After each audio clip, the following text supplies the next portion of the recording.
আগরতলা পুর নিগমের বিভিন্ন জায়গায় নাগরিকদের সমস্যাগুলো তুলে ধরে সিপিআইএম জোন এলাকায় সেখানে ডেপুটেশন দিচ্ছেন। সিপিআইএম এর তরফে পূর্ব আগরতলা পুর নিগমের পূর্ব জোনে সেখানে অ্যাসিস্ট্যান্ট মিউনিসিপাল কমিশনারের উদ্দেশ্যে স্মারকলিপি দিয়েছেন। মূলত 10 দফা দাবিকে সামনে রেখে সিপিআইএম এর তরফে এই ডেপুটেশন দেওয়া হয়। আপনারা প্রত্যেকে জানেন যে সিপিআইএম বিভিন্ন অঞ্চল কমিটি এই কর্মসূচিতে সামিল হয়েছে। সদর মহকুমা কমিটির উদ্যোগে সেই ডেপুটেশন পর্বে সদর মহকুমা কমিটির সিপিআইএম সম্পাদক অমল চক্রবর্তী সহ অন্যান্যরা উপস্থিত ছিলেন। সিপিআইএম এর তরফে বন্যায় ক্ষতিগ্রস্তদের আর্থিক সাহায্য প্রদান, আগরতলা বন্যার জল না জমার সরকারের দেওয়া নির্বাচনী পূর্ব প্রতিশ্রুতি কার্যকর করা, বন্যায় ক্ষতিগ্রস্ত এলাকায় জনস্বাস্থ্য রক্ষায় স্যানিটাইজ করা সহ বিভিন্ন দাবি সেখানে অ্যাসিস্ট্যান্ট কমিশনারের উদ্দেশ্যে রেখেছেন সিপিআইএম নেতৃত্ব।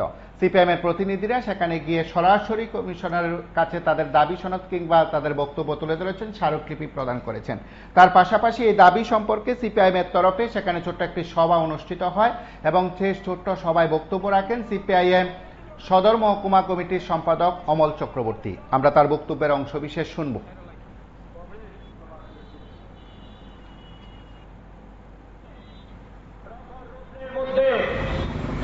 প্রবাহ মোকাবেলা করে লাল ঝান্ডার বন্ধুরা মিছিল নিয়ে সামিল হয়েছেন।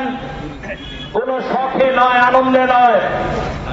আমরা এই এলাকার মানুষের দুর্দশা লাঘবের জন্য আমরা স্লোগান তুলেছি।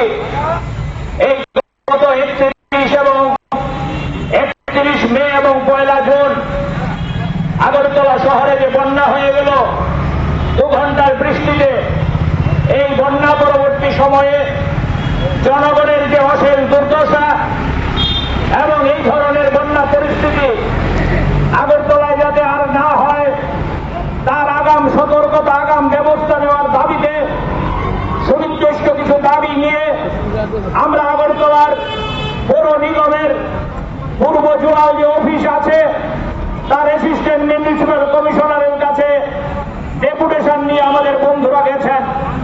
কি আছে এই ডেপুটেশনে? না, এই ডেপুটেশনের মধ্যে সিপিআইএম এর কোন নেতার বাড়িতে জলের ব্যবস্থার কথা আমরা বলিনি। এই ডেপুটেশনের মধ্যে, স্মারকলিপির মধ্যে সিপিআইএম এর পার্টি অফিস ঠিক করার কথা নেই।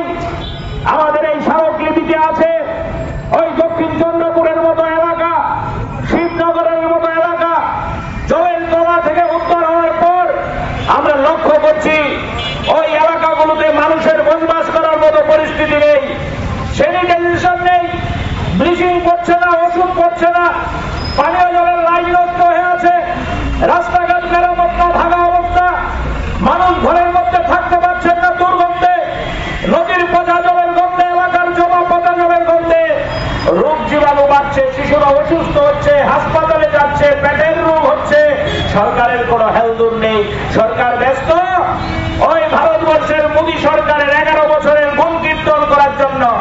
তারা ব্যস্ত ডাবল ইঞ্জিন, ট্রিপল ইঞ্জিনের জয়গান করার জন্য। তারা ব্যস্ত আগরতলার শান্তিপাড়ার মধ্যে কে ফেসবুকের মধ্যে কি লিখেছে তার জন্য তার বাড়িঘর ভেঙে দাও, তাকে এলাকা থেকে উচ্ছেদ করো, গুন্ডা বাহিনী লেলিয়ে দাও। এটা কোন সরকার চলছে, কোন প্রশাসন? আমরা সিপিআইএম গত 5 তারিখে এসডিএম এর কাছে গেছিলাম সদর মহকুমার পক্ষ থেকে 7 দফা দাবি নিয়ে। এসডিএম সাহেবকে যখন এই দাবিগুলো দেখিয়েছি, স্মারকলিপি দিয়েছি, উনি আমাদের সাথে একমত, এই দাবিগুলো পূরণ করা দরকার। আমরা দাবির মধ্যে বলেছিলাম ওই যারা ক্ষতিগ্রস্ত হয়েছে সরকারি তরফে টিম পাঠিয়ে ক্ষতি নিরূপণ করে তাদেরকে এককালীন সাহায্যের ব্যবস্থা করো। তার জন্য রাজনীতি দেখবে না, কে কংগ্রেস করে, কে বিজেপি করে, কে সিপিআইএম করে, সবাইকে এককালীন সাহায্য দেওয়ার ব্যবস্থা করো। এই দাবির মধ্যে এসডিএম সাহেব বলছেন কোন অন্যায় নেই, আপনাদের দাবি ন্যায্য। আমরা দাবি করেছিলাম পুকুরের পোনা চলে গেছে, মৎস্যজীবী যারা তারা যেই ক্ষয়ক্ষতি হয়েছে সেই ক্ষয়ক্ষতি পূরণ করার জন্য মৎস্য দপ্তরকে ব্যবস্থা গ্রহণ করতে হবে। রাস্তাঘাট ভেঙেছে, জরুরি পরিস্থিতিতে রাস্তাঘাটগুলো সারাই করতে হবে। বন্যার কবলিত এলাকার মধ্যে স্ট্রিট লাইট গুলো নষ্ট হয়ে গেছে, স্ট্রিট লাইট গুলো লাগাতে হবে। আমরা বলেছিলাম 2018 সালের আগে বিজেপি দলের যে ভিশন ডকুমেন্ট ছিল আপনারা জানেন, বুথে বুথে লাগিয়েছিল ভিশন ডকুমেন্ট। এই ভিশন ডকুমেন্টের মধ্যে অন্যতম দাবি ছিল, যদি আমরা সরকারে আসি আগরতলায় আর জল জমবে না। বনমালীপুরে জলের মধ্যে নেমে ফটোশুট করেছিল তৎকালীন মুখ্যমন্ত্রী। আমার পূর্ববর্তী বক্তা বলছিল, আজকের যিনি মুখ্যমন্ত্রী উনি স্বপ্ন দেখিয়েছেন আগরতলা শহরকে মুদি হে তো মুমকিন হে, এই মুদি থাকলে আর আগরতলায় জল জমবে না। কালকে সন্ধ্যাবেলায় আধা ঘন্টা 1 ঘন্টার বৃষ্টি, মেলার মাঠ ক্যান্টচৌরিতে মাস্টারের বাড়ির থেকে গার্জিয়ানরা ঘরে যেতে পারছেন না। না বন্ধ, কিন্তু সরকারটা আছে কিসের জন্য আমরা জিজ্ঞেস করতে চাই। যারা বাজার গরম করছে, ফ্লেক্স লাগাচ্ছে, সুশাসনের গল্প বলছে, ট্রিপল ইঞ্জিনের গল্প বলছে, কলসি কলসিতে নাকি দিল্লির থেকে টাকা আসে।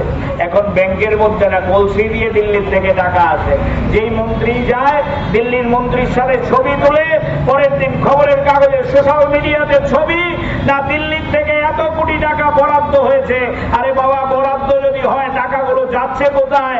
আগরতলার ড্রেন নোংরা, আগরতলায় নর্দমায় ভর্তি। আপনি যান লেকচৌনি বাজারে, সকালবেলা গিয়েছিলাম আমি একটা কর্মসূচিতে, আপনাদের দায়িত্ব নিয়ে বলছিলেন লেকচৌনি বাজারে হাঁটতে গেলে নাকে রুমাল ছাড়া হাঁটতে পারবেন না।